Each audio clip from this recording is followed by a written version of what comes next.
Hey folks, Stock Hansen here with another Good Time Guitar. I've got another great Guild here. So this is a pretty unique one. This is a 1988 Guild Songbird. So those of you who know about Songbirds, you know what cool guitars they are. For those of you who don't, Guild started making these sometime in '87.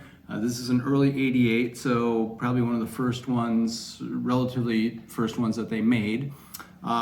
So this guitar is a thin body acoustic electric.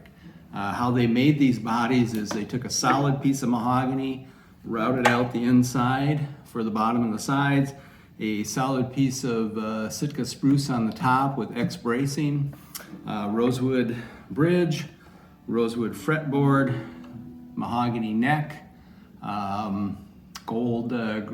silver Grovers, tuners, enclosed tuners, the traditional inlaid Guild logo and Chesterfield logo there, tortoiseshell pickguard. Just a really, really cool guitar. The end pins down here at the bottom. And then they have these waist-mounted controls. There's a volume, there's a tone, and a brilliance control on here. So you've got three different controls, the volume, and two to adjust the tone of the sound. This was made in Westerly, Rhode Island, again in 1988. Now, these Songbirds have been used by professionals quite a bit.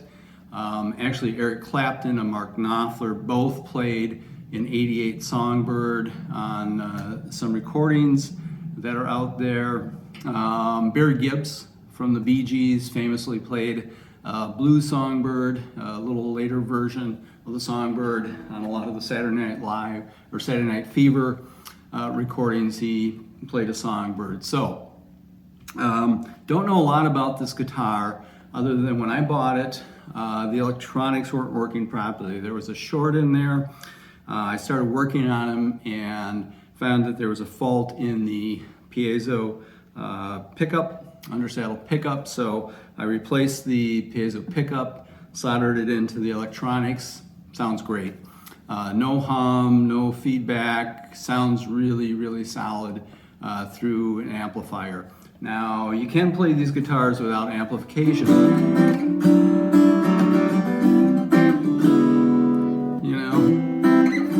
Sound okay.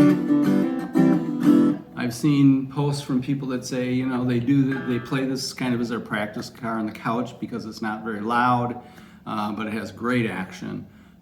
This is somewhat electric-like as far as the action goes on here. Now I have set this set up to the sort of standard 3/32 at the 12th fret. I did take down the saddle a little bit because the piezo that I put in was a little thicker than the one that I took out of there, but there's plenty of saddle left here if you want to bring this down lower. But as it is right now, it plays great. One issue with this guitar that I want to point out is there is a crack on the end block here where the input goes in. Perhaps from over tightening or who knows what, or maybe that got pulled at some time when it was playing. But it's been glued, it was repaired before I got the guitar. Another thing about this guitar, I bought a number of guitars over the years from working musicians, and I gotta say this is most definitely a guitar that was somebody's working guitar. If you look at the case, which is the original case, pretty beaten up on the outside, but structurally very sound. One of the clasps is missing one of the hoops on the back side, but other than that, the case is still in good condition. But the guitar itself is in really good condition. So indicates to me that this was a guitar that somebody used for gigging, for work, really took nice care of the guitar, and the case got some of the abuse as far as travel, those types of things. But really cool guitar. If you're looking for a nice Guild that you're going to use for gigging, maybe you're doing worship music, or maybe you're in a band and you need an acoustic electric that really sounds great plugged in, check this one out. 1988 Guild Songbird. Thanks. Bye-bye.